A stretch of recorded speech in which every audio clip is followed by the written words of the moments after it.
1946年3月，沈阳老城一家名曰永乐堂的风月楼里，姑娘们正倚靠在各自的小门旁，等待着客人的光顾。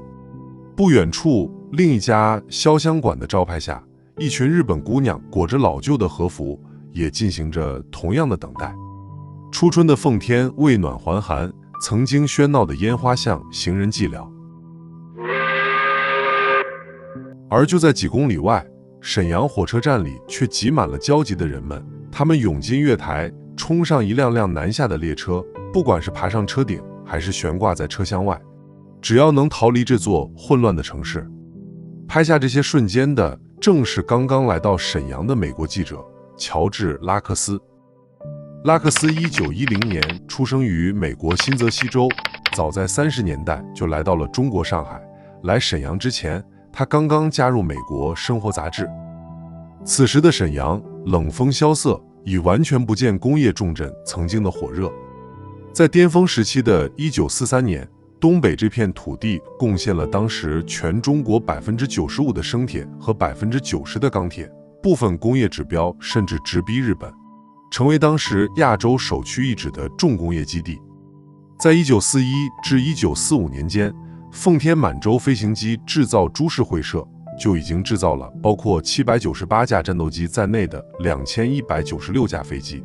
沈阳和它的铁西区更是有东方鲁尔之称。而如今这一切都随着苏联军队的撤离几乎烟消云散。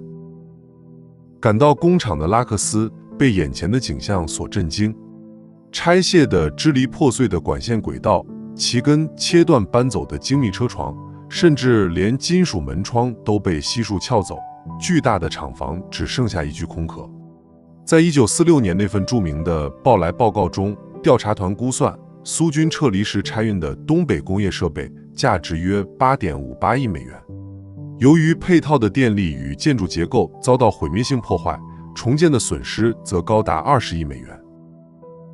走出沉寂如死水的厂区，火车站前耸立着半年前苏军刚立起的坦克纪念碑，关门闭户的街道上张贴着各种友好的宣传画。曾经繁华的浪速通上，拉克斯在街头遇见了那些沿街摆摊的日本侨民，他们中既有曾生活优渥的满铁职员，也有从北部荒野一路赶来的开拓团民。在战后大规模遣返开始前，滞留在沈阳的日侨人数已激增至20万。由于大部分成年男子已被作为战俘送往苏联，这些人中70%是失去了生计保障的妇女和儿童。随着战局的扭转，曾经的一等公民如今跌落谷底。摊位上摆放的既有书籍、手工艺品，也有从被关闭的商店里抢救出的雪花膏，甚至还有家传的瓷器、小提琴或相机。由于当时沈阳同时流通着多种货币，且通胀如虎，制造精密的瑞士手表，此时往往只能换取几块用来果腹的粗粒豆饼。离开沈阳前，拉克斯用相机再一次端详了这座城市。还未撤走的苏联军人，或在街头站岗，或在各个酒会上觥筹交错。苏联红军将领斯坦科维奇与赶来接收的国军少将彭毕生握手言欢。先头赶到的国军士兵已经屹立在火车站前，而这座城市的人们，有的仍在设法逃离，有的则留下继续努力生活。带着这些底片，拉克斯坐上了军调部的飞机。这个机构由美国国民政府与中共三方共同组成，他的机队在当时拥有穿行于不同控制区的通行特权。拉克斯的下一个目的地是长城脚下的张家口。1946年的春天，作为晋察冀边区行政中心的张家口，接待过多位国际记者，包括美联社、路透社在内的观察者们都曾受边区政府之邀来到这里。在当时，张家口被视为对外的一个展示窗口。拉克斯抵达时，正逢马歇尔调停下的停战期，持续的战火暂时告一段落，街头吹吹打打的人们正在欢度新年。拉克斯带着相机穿行在城中，有2处截然不同的校园吸引了他的镜头。第一站是华北联合大学，这所1939年诞生于敌后的干部学校，是后来中国人民大学的主要前身。此时他刚刚迁入张家口。彼时的联大实行的是配给制，学生和教职员工免费集体就餐，统一分配宿舍，就连棉衣也会按年发放。时任校长程仿吾在回忆中这样说道：“我们当时不仅不收学费，还发给伙食费和津贴。凡是要求革命的青年，我们都无条件欢迎。”就这样，联大吸引了众多平津青年穿越层层关卡跋涉而来。哪怕在动荡的1946年，它始终也保持着上千名师生的规模。另一种学校则更为特殊，它们通常坐落在机床轰鸣的工厂内。相比教育机构，它更像一条被延长的生产线。始建于1919年的张家口火柴厂，在1946年恢复生产后，依然沿用了日军占据期间留下的生产结构，由大批熟练的童工承担着包装环节。这些孩子在完成每日计件的任务后，工作台会被简单清理，面前的纸盒还未晾干，孩子们已经铺开纸笔，工作的木板便是临时的课桌。在张园烟草公司，环境则要宽敞一些，这里的教室由库房改建而成，孩子们在工作结束后转身就能走入一墙之隔的课堂。对当时的边区政府来说，张家口是一场管理城市的实验。在这里，他们学习如何经营商店，如何管理工厂，又如何建立起一套全新的社会制度。